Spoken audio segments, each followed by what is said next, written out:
አሰሳው ተጀምሯል። ጦር መሳሪያ ይዞ መገኘት እርምጃ ያስወስዳልም ተብሏል። የዚህ ሁሉ መነሻ የፖሊስ አዛዡ መገደሉ ነው። የጥንቅራችን ትኩረት ነው። ህወሓት ዘንድሮ የሞት ሽረት ፈተና ገጥሞታል። ተቃዋሚ ፓርቲዎች በትግራይ የዘንድሮን ምርጫ እንሳተፋለን እያሉ ነው።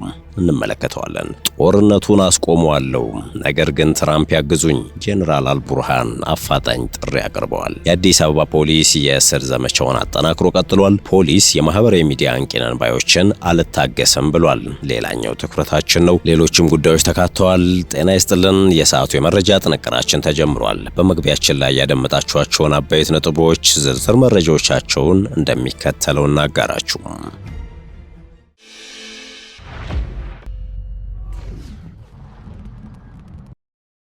ወደ ቀዳሚው ጉዳያችን እናምራችሁ።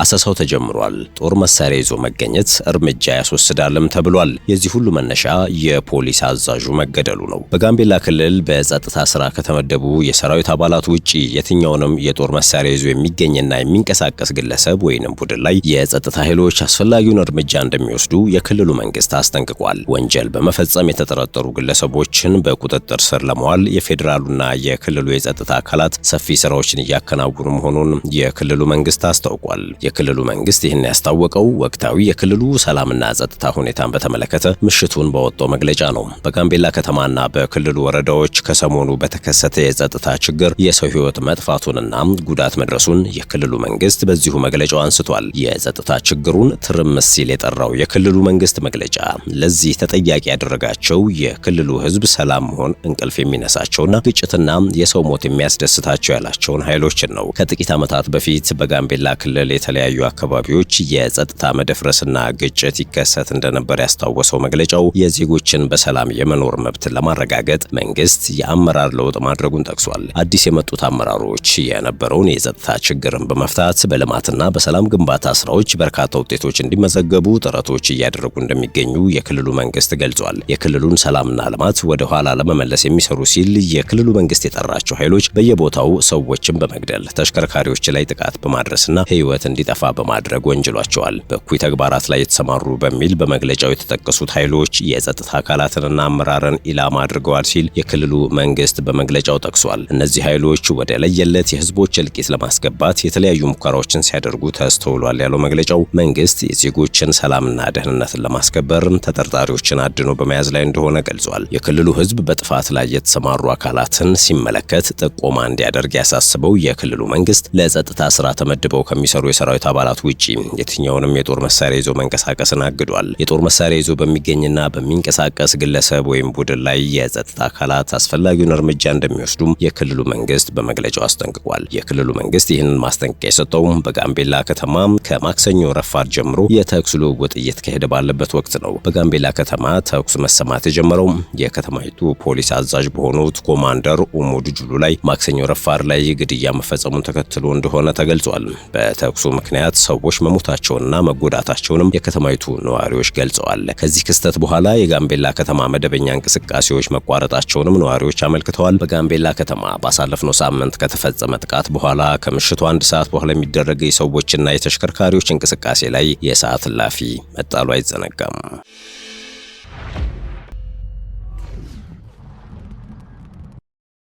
ጥንቅራችን እንደቀጠለ ነው። ህወሓት ዘንድሮ የሞት ሽረት ፈተና ገጥሞታል። በትግራይ ክልል ሲንቀሳቀስ የቆየው ተቃዋሚው ባይቶና ፓርቲ በመጪው ግንቦት በሚደረገው ሀገራዊ ምርጫ ለመሳተፍ ዝግጅት እያደረገ መሆኑን ዋዜማ ዘግቧል። ፓርቲው በትግራይ ክልል ምርጫ ካልተካሄደ በአዲስ አበባ ከተማ ለመወዳደር ወጥኖ እየተንቀሳቀሰ እንደሆነ ነው የገለጸው። ፓርቲው በአማራና በአፋር ክልሎች የመወዳደር ውጥን ያለው ቢሆንም በሁለቱ ክልሎች በምርጫው ለመሳተፍ አስቻይ ሁኔታ የለም ብሎ እንደሚያምን ነው የገለጸው። ፓርቲው በትግራይ ክልል ምርጫ ማካሄድ በሚቻልባቸው ሁኔታዎች ላይ ከብሔራዊ ምርጫ ቦርድ ጋር ንግግር መጀመሩንም ዘገባው አክሏል። የሰሜን ኢትዮጵያውን ጦርነት ተከትሎ የፓርቲው ፍቃድ ተሰርዞ የቆየ ሲሆን በሚያዝያ ወር 2016 ዓ.ም ግን ድጋሚ ፓርቲው በሀገር አቀፍ ደረጃ ለመንቀሳቀስ የሚያስችለውን ፍቃድ እንዳገኘ የሚታወስ ነው።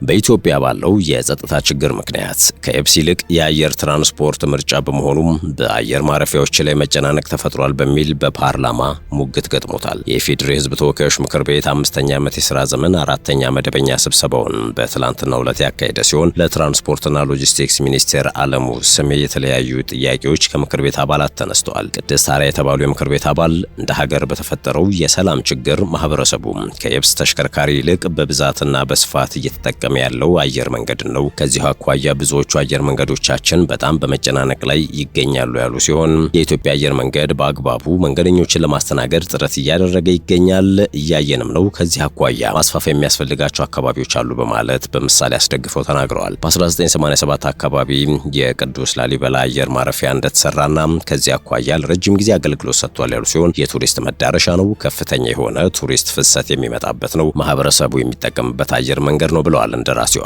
ከሰሜኑ ጦርነት በፊት ጥገና ለማድረግ ሙከራ ላይ ነበረ። ያ ችግር ሲፈጠር እንደገና ወደ ኋላ ያለበት ሁኔታ ነው ያለው። በተደጋጋሚ ስንጠይቅ ጥናት ላይ ነው ያለው በሚልም ተቋሙ ምላሽ ሰጥቶናል በማለትም ምስጋናቸውን ቸረዋል። ይሁንና ቀጣይነት ካለው የቱሪስት ፍሰት ማህበረሰቡ የሚጠቀምበት የትራንስፖርት አማራጭ እንደመሆኑ መጠን ማስፋፊያና እድሳት ለማድረግ ምን ታስቧል ሲሉ ጠይቀዋል። የትራንስፖርትና ሎጂስቲክስ ሚኒስትሩ ዶክተር አለሙ ስሜ በሀገሪቱ የተለያዩ ክልሎች የአየር ማረፊያዎች ግንባታዎች የተጀመረው በክልል መንግስታትና ባለሀብቶች መሆናቸውን ገልጸው ግንባታቸው ደረጃውን የጠበቁ እንዲሆኑ ሚኒስቴራቸውም የቴክኒክ ድጋፍ እያደረገላቸው መሆኑን አስረድተዋል። የአየር ማረፊያዎች የግንባታ ሂደታቸው ግን የመጓተት ችግር የሚስተዋልባቸው መሆኑን ያልሸሸጉት ሚኒስትሩ ችግሩ መፍትሄ እንዲያገኝ ርብርብ ይደረጋል ብለዋል።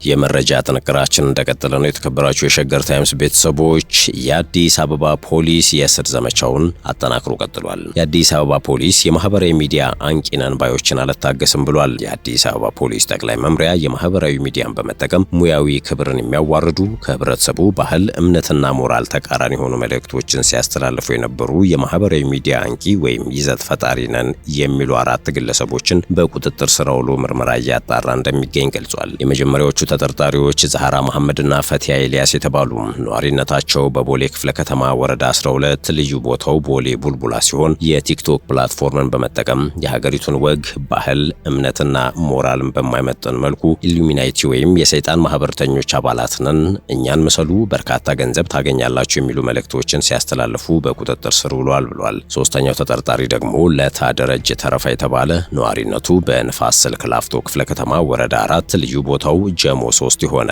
የተከበረውን የመምህርነት ሙያና የመምህራን ክብር በሚያንቋሽሽ መልኩ ተንቀሳቃሽ ምስሎችን እየሰራ በቲክቶክ ፕላትፎርም ሲያሰራጭ በቁጥጥር ስር ሊውል እንደቻለ ተገልጿል። ተጠርጣሪው በሚለቃቸው ተንቀሳቃሽ ምስሎች የተማሪ የደንብ ልብስ ለብሶ የመማሪያ ወንበሮች ላይ ቆሞ መጨፈር፣ በመምህራን ላይ የማሾፍ፣ ከተማሪ ኪስ ገንዘብ የመስረቅና የመሳሰሉ ይዘቶችንም ይሰራ እንደነበር ፖሊስ አረጋግጫለሁ ብሏል። አራተኛው ተጠርጣሪ ኤዶ ሚሊዮን ሲሆን ነዋሪነቱ በቂርቆስ ክፍለ ከተማ ወረዳ 10 ልዩ ቦታው ካምቦሎጆ እንዲሁም የሽመልስ ሀብቴ ሁለተኛ ደረጃ ትምህርት ቤት ተማሪ ሲሆን እሱም የቲክቶክ ፕላትፎርምን በመጠቀም ከወገቡ በላይ ልብሱን በማውለቅና ራቁቱን በመሆን ሰግጥ ፈምስ በማለት በየመንገዱ ህብረተሰቡን የማስደንገጥ ራቁቱን ምግብ በትሪ በመያዝ ህብረተሰቡን ካላጎረስኳቸው የማለትና የማስደንገጥ ይዘቶችን ሲሰራ በቁጥጥር ስር ውሏል የተባለው ፖሊስ በቁጥጥር ስር በዋሉ ግለሰቦች ወይም የማህበራዊ ሚዲያ አንቂ ወይም ይዘት ፈጣሪዎች ነን በሚሉ ግለሰቦች ላይ ተገቢውን የወንጀል ምርመራ እንደጀመረና በቀጣይም ተመሳሳይ ድርጊት ውስጥ የሚገቡ የማህበራዊ ሚዲያ አንቂ ነን ባዮችንም እንደማይታገስ ነው የአዲስ አበባ ፖሊስ ጠቅላይ መምሪያ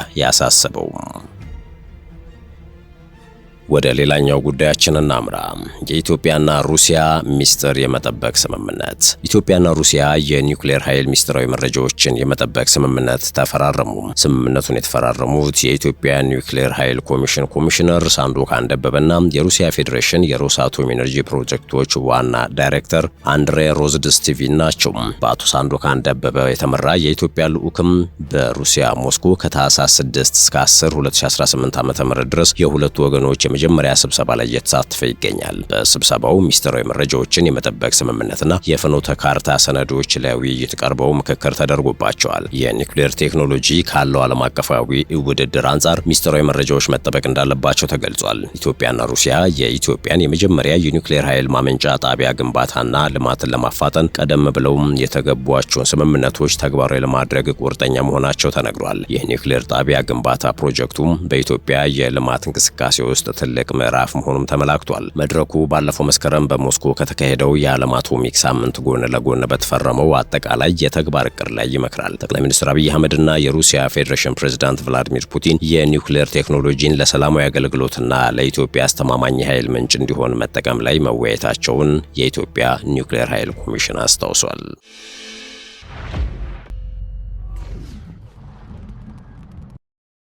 ወደ ቀጣዩ መረጃችን እንለፍ።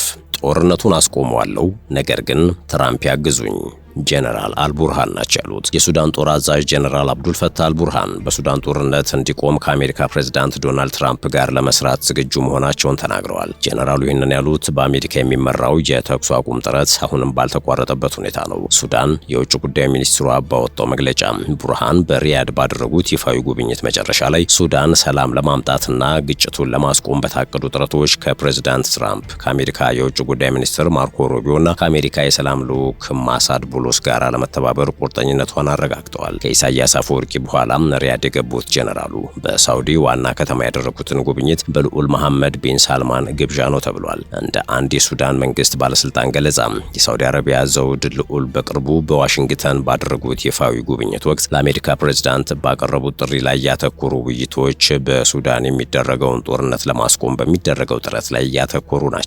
ይህ በእንዲህ እንዳለ በዋሽንግተን የሚመራውና በሱዳን፣ በግብጽ፣ ሳውዲ አረቢያና የተባበሩት አረብ ኤምሬትስ የሚደረገው የኳድ ሽምግልና ጥረት ወይንም የሰላም ድርድሮች እልባት አላገኙም። ቡርሃን ለውሳኔያቸው ምክንያቶችን በይፋ ያልተናገሩ ቢሆኑም የትራምፕ መልእክተኛ ማሳድ ቡሎስ አማካኝነት የቀረበውን የቅርብ ጊዜ የተኩስ አቁም ሐሳብን ውድቅ ካደረጉ በኋላ ውይይቱ ተቋርጧል። የሱዳን ፈጣን ድጋፍ ኃይሎች ወይም አርኤስኤፍ በኋላ ላይ የተኩስ አቁም ሐሳቡን መቀበላቸውን አስታውቀዋል። ሆኖም ግን በተለይም በኮርዶፋን ክልል ከፍተኛ ውጊያ እየተደረገ ነው። በዚህ መሃልም በኳድ አስታራቂዎች መካከልም ሆነ በተባበሩት መንግስታት ድጋፍ ስር የሚደረግ የድርድር ጥረት እንደገና የሚጀመርበት አዲስ ቀን እስካሁን አልተገለጸም። የተባበሩት መንግስታት ጦርነቱን ለማስቆም በሁለቱ ወገኖች መካከል ውይይት ለማድረግ ተመሳሳይ ጥረቶችን እያደረገ ነው።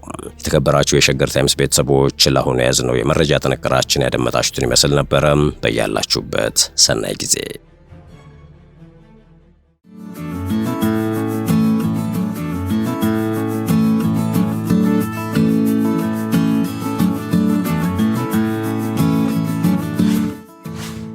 ሸገር ታይምስ ሚዲያን ሰብስክራይብ በማድረግና ደወሉን በመጫን ይከተሉን።